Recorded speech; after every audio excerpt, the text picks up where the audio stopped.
So, everybody, you know if I'm coming today, that's another nonprofit that's doing something somewhere in the world.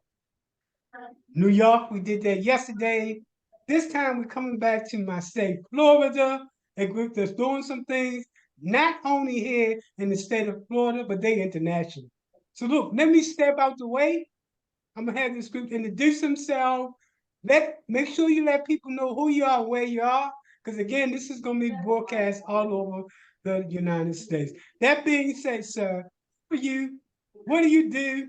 Why do you do it? And how effective are you in doing what you do?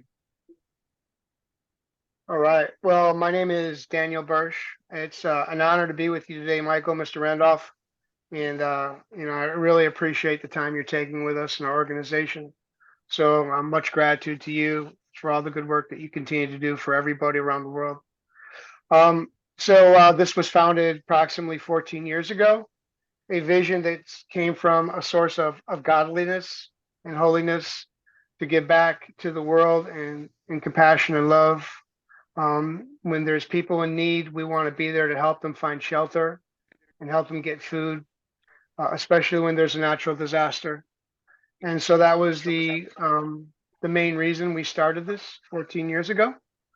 And so it's been a journey ever since, a beautiful journey Start centered on off with God the and love. name of the. Can you start off with the name of your nonprofit? Certainly, the name is Enviro Community Living Center, and we're Mhm. also working under Enviro Projects International and EPI. And in Hawaii, we have a surname called Kaiulu Kanaka, which means People's Community Village in Hawaiian. So in Hawaii, in the last 2 years, we've been feeding 350 people a day hot meals.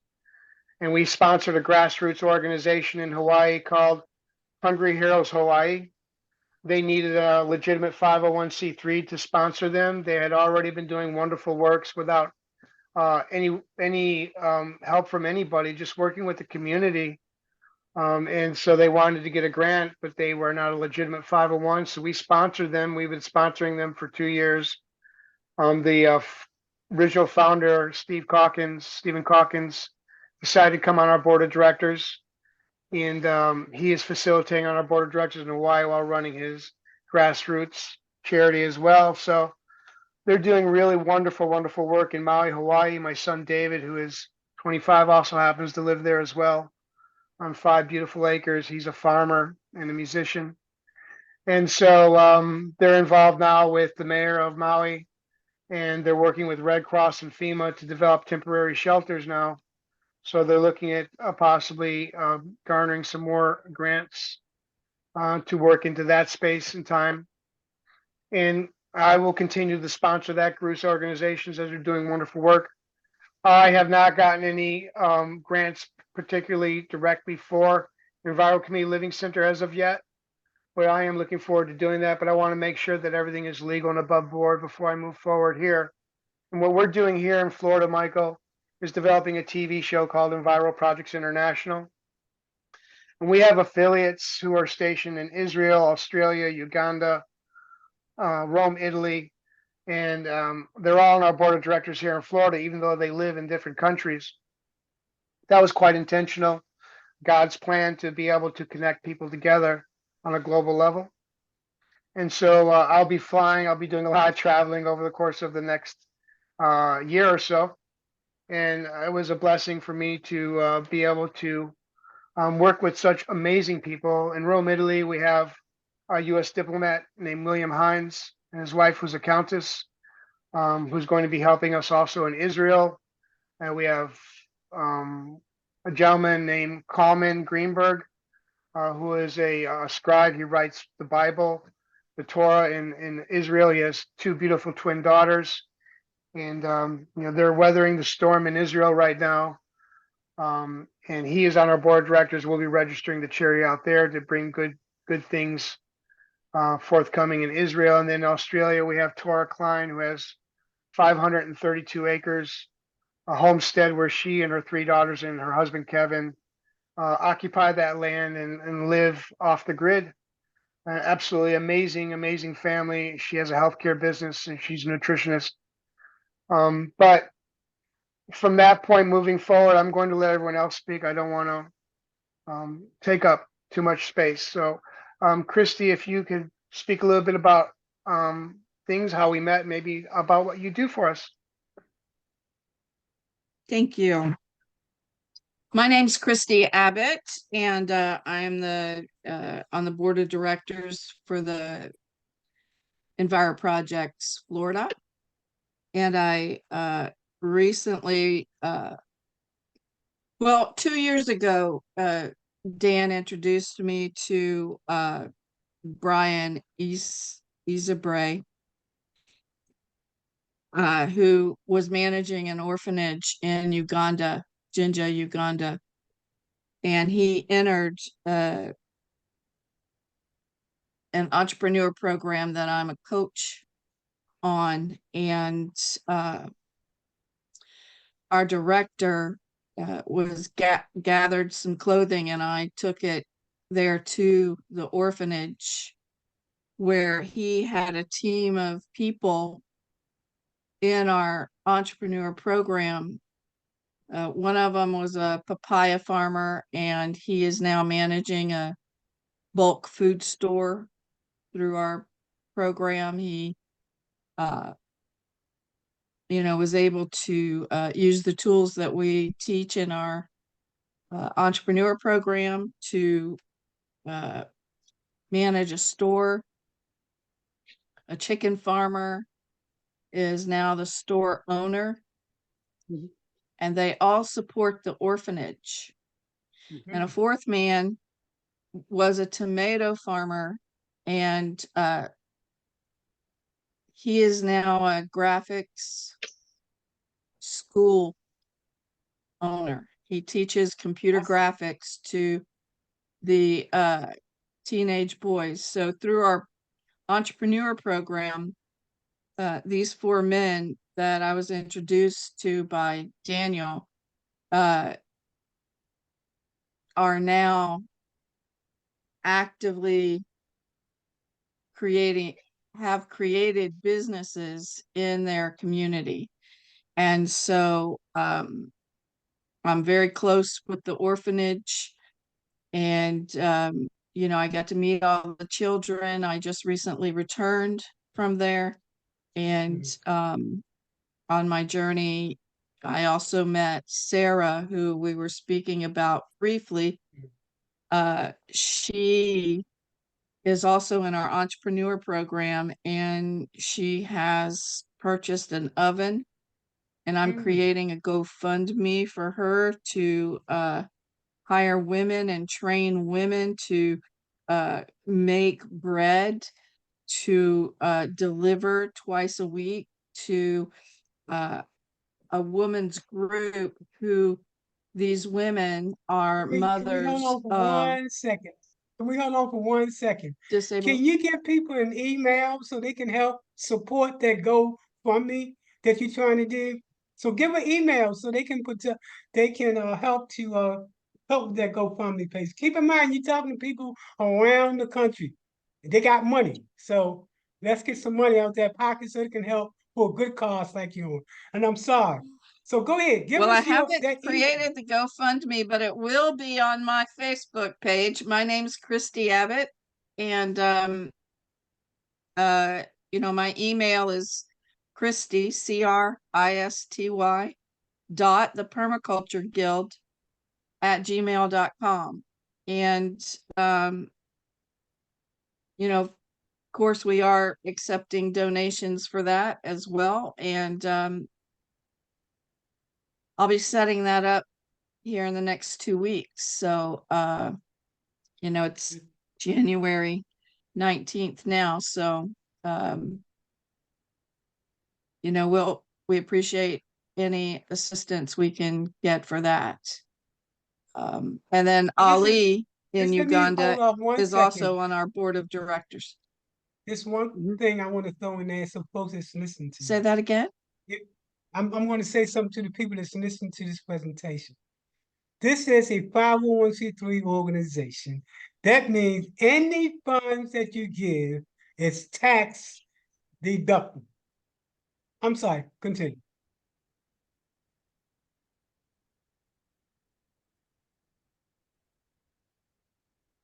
Well, our tax deductible organization is with Ali. He's also on the board of directors okay. for Enviro Projects International Yeah, through Uganda. And I have a GoFundMe with him. We're creating a permaculture school and an eco tour villa Mhm. on his property that I've been supporting here for the last 2.5 years. Okay. And that's primarily the visit to Uganda that I went. I visited his permaculture farm and he's also a permaculture educator, and he's Mhm. trained many people in the principles of permaculture, and Mm. he toured me around their farms, his students' farms, and those people have created businesses for themselves through permaculture practices. One woman I interviewed, she now is growing peanuts, roasting peanuts, selling peanuts to the local people. She has a business. She sells peanut butter and she's making all kinds of things. I recently while I was there, I did a soap workshop, and she's got goats. She's going to be making goat soap, and they grow loofah, and so they've created this beautiful loofah soap product that they're now supporting their community in. So, That's a lot of uh, awesome things that you're doing. But let's get to the next person because I know you're probably gonna be here okay. all night Yes. saying your story. I love it. I love it. I love it. But let's get to the next person. Thank you. Sir, who are you? Okay. I won't hog all the time. Go ahead, Tom. Thomas is All doing right, some Chris. awesome stuff too. Okay, my name is Thomas A. Pellegrino. I have been in the business environment for about 35 years. I'm semi-retired right now. I'm originally from the financial services side in the investment world. Then I moved over to the health insurance side of the world. My degrees are, in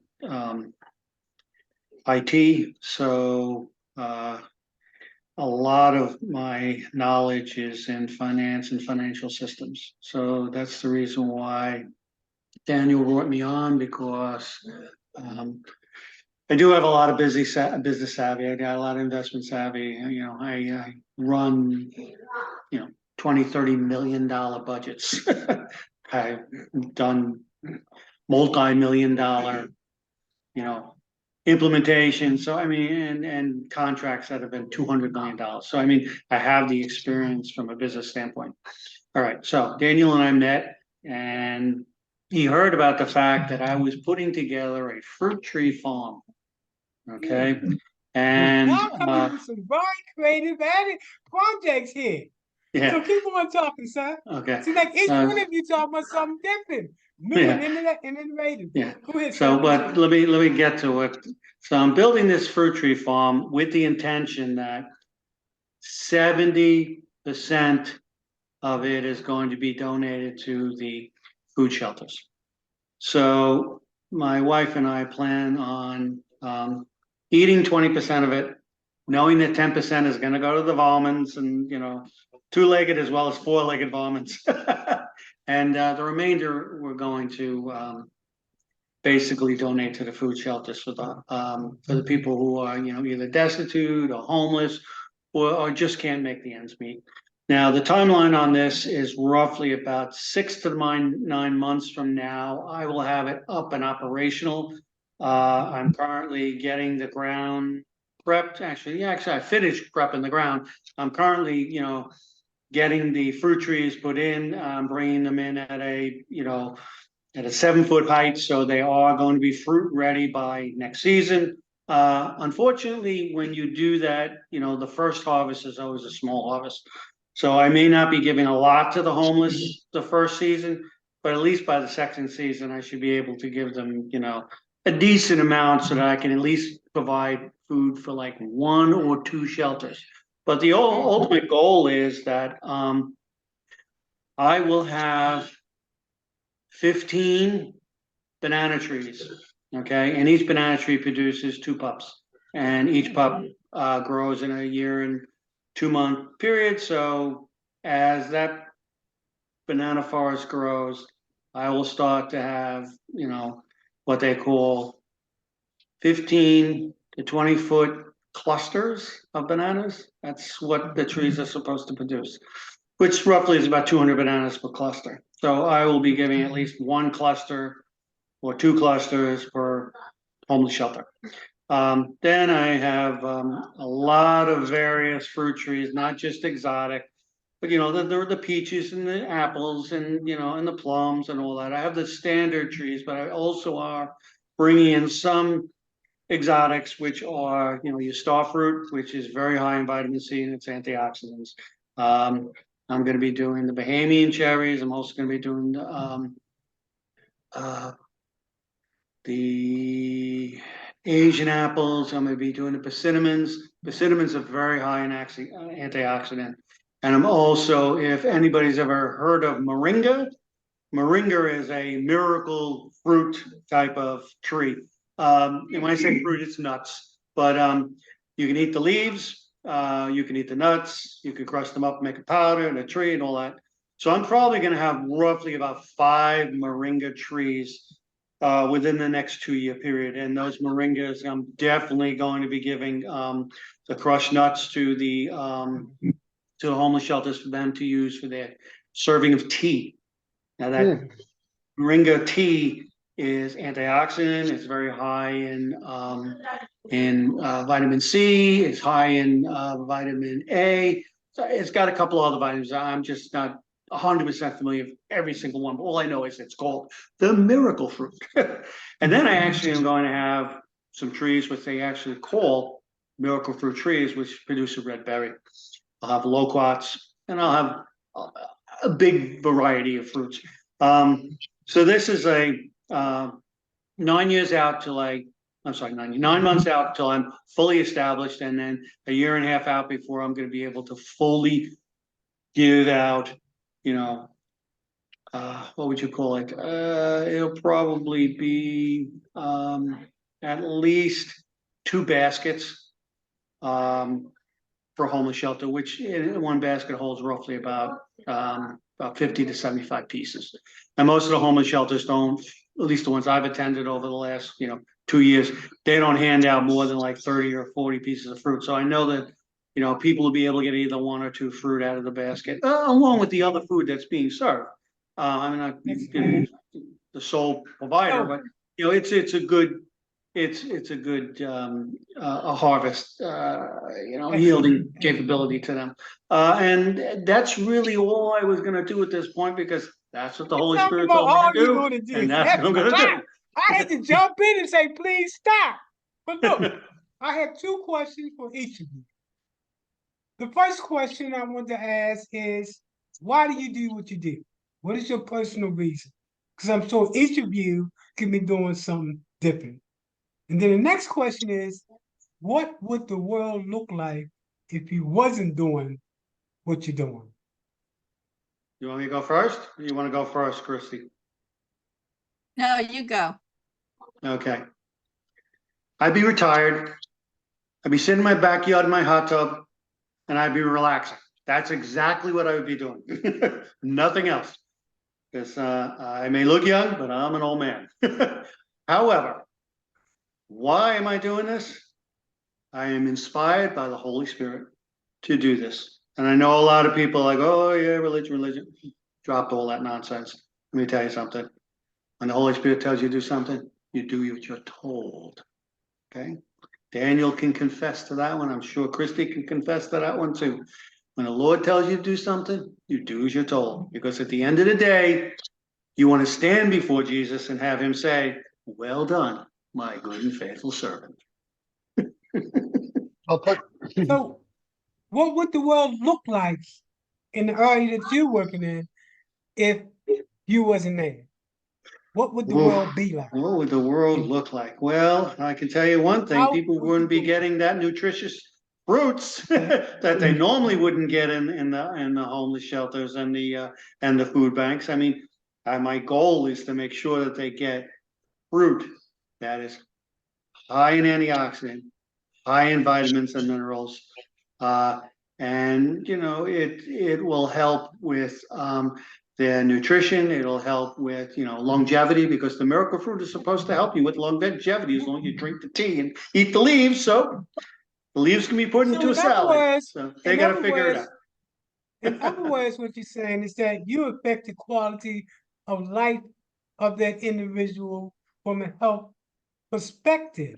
Because Yes, if you they could say didn't that. have good health, then they will have all kind of health, not being able to work, not being able to contribute to society. So actually, what the world will look like is a way sicker world. So who's Possibly, next? yeah, yeah. Let's also think the bananas I'm going to give them is high in potassium, and potassium Yes, is good for muscle growth and that kind of stuff. So I mean, exactly. you are giving them the ability to have better health. Yes. Okay, next. Go ahead, Christy. Yeah, I do what I do because I also got a call from the universe. It sent me a message, and it continues to inspire me. When I look within my heart, I'm given gratitude for what I have, and it sends me on a path that I create in my visions. Mhm. So I'm inspired by myself, and listening to what my heart tells me. That When I sounds pray every day, mhm. and when I'm thankful every minute for what I Mhm. have and how I'm able to serve communities alter So what would because the of this world look media like? right here. What would the It world would look it like would if you wasn't doing what you was doing? it would look the same. I don't think so. I think what you bring to the table is people starting their own business, people having self-esteem, building a strong family. So I think if your service wasn't there, there would be And a lot of communities. negative that's going I'm a on. community builder. Yeah. So yeah, there will be a lot of without you doing Thank what you you. do, there would be a major defect, especially in terms when you talk about helping people to start their own business and those other things that you help, the GoFundMe page. So, ma'am, if you wasn't here, there would be a lot of negative. So let's go to the next person and let's find Aw, out why he does what he does and what would the thank you. world look like if he wasn't doing what he was doing. Well, thank you, Michael. So, what inspires me is life itself and wanting to give back something after I'm no longer here. Kind of like that story, Michael, where someone plants a tree when he's an older person. He knows he's not going to sit under that shade, but it really lights up his heart to know that someone's going to sit under that beautiful tree. And that's kind of my feeling too, is, I want to exist here in this space and time and give something back after I'm no longer here. So that's the main reason why I did this. And of course, higher than that is to glorify the creator and be grateful for being here to exist. Mhm. What would the world look like if I wasn't here? It would be a much sadder, more hopeless place. I've Mhm. connected a lot of people together through the Father, globally, and it's been a journey for 15 years now. And so I'm just very grateful to be a part of Daniel something and that's, I were definitely connected by God, that's for sure. Mhm. thank you, Christy. I'm just grateful to be a Thank part of you, something. Daniel. Thank Father. I'm grateful to be a part of something that I had no idea it was going to turn out to be this big, Michael. Originally, I just wanted help in my community. And you know, the Lord has his own plans. And I'm so glad that I follow the Lord and not just my vision and my inspiration, because the Lord's plans and the Lord's thoughts are much bigger and brighter than mine. I think the world would be a much less hope, more hopeless. We bring a lot of hope to people when they're at their worst time. We're really projected to help people when there's natural disasters. So, like in Hawaii, we're feeding almost 350 people a day because we sponsored that grassroots organization, Hungry Heroes Hawaii, and I will send you those links. I wasn't prepared, unfortunately. My email, That's if okay. anyone That's wants. okay. I'll get that. I just want the world to see who you are and what you do, because we can get into the details. But I was so impressed with your group and what you was doing. So let me share this with you, and let me share this with the world. These are ordinary people that's doing extraordinary things. That's why every time I talk about nonprofits, I say nonprofit rocks. Here's an example of why nonprofit rocks. These individuals could be doing anything that they want to do other than being committed to saving other people's lives. This is what we talk about ordinary people that's doing extraordinary things. And I know it was kind of like elongated with this, folks, but I wanted you to hear the real story. I have one final question, and anybody can ask this question. The name of your nonprofit, how did it come about? What's the Um, story behind it? 15 years ago, I Yeah. was watching a story on the news about Hurricane Katrina, and I watched a story about a woman getting raped inside a makeshift a gym because that was the only shelter they had in New Orleans at the time, and another person got shot and killed, and it took 3 weeks for them to get water, and it really touched my heart. And I prayed out to God, what should I do? And He said, you know, um, develop a charity and help people under natural disasters. And I wrote for 2 days straight. I was just inspired by the Holy Spirit, and then the name Enviro Community Living Center came to my heart, and that's how that came into play. Wow, that's awesome. Because it's always a story behind the name. And I always ask folks, what's the story behind the name? Because a lot of times something has happened in that person's life to create that particular name of that particular organization. So we're about to go on the other side, but I wanted to, before we come out of this presentation here, now you do have a web page, is that correct? Could you give your how to contact you information? I know you have a web page and an email, but share with us how people can contact you and connect with you. Absolutely. So I'm going to give out our main email for our student volunteers because we're developing a docu-series about what we're doing called Enviro Projects International. And so if there's any students out there that want to participate, either through underwriting, creative writing, anything having to do with film, we'd love to have you. We can also offer you community service hours, and we can also pay you on a sliding scale as well. So if you want to reach out to us in that regard, our email is Enviro, that's spelled Enviro, and then it would be Enviro Project, singular, ENVIROPROJECT, student team at gmail.com. And if you send me an email, I will put you in touch with faculty members at USF. One of our board members who's on our Florida board is actually a faculty member at USF Tampa. His name is Professor Frank Pirtle. And he's been with us for almost 7 years now in the project. And he's sponsoring us at USF. And we're also working with other people currently to do cartoons and do artwork with us. So anyone that wants to be Let me jump involved, in I'd real love to. quick. Let me jump in real quick. What if someone wasn't a college student, but they wanted to donate time to your organization? So are you open to anybody, or is this at this time only limited to students? No, absolutely. We would love to get any support from the community.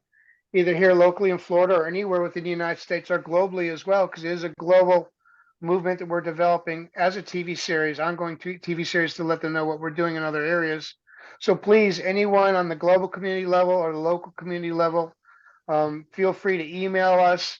Our main website is being revamped right now, but let me give it anyways. If it seems like it's not up and running, it's because we're doing some more construction to that. It's Enviro, Enviro project.org, ENVIROPROJECT.org.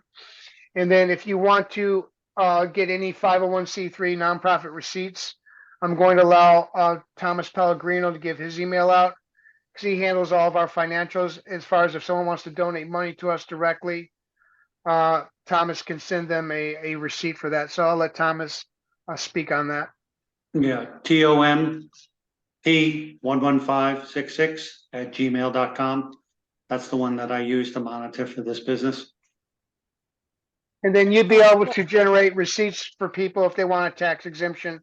He Yes. has all that I have it available. already established in the system. Oh yeah, see you folks, you see these people not playing. They No, coming to we you don't play.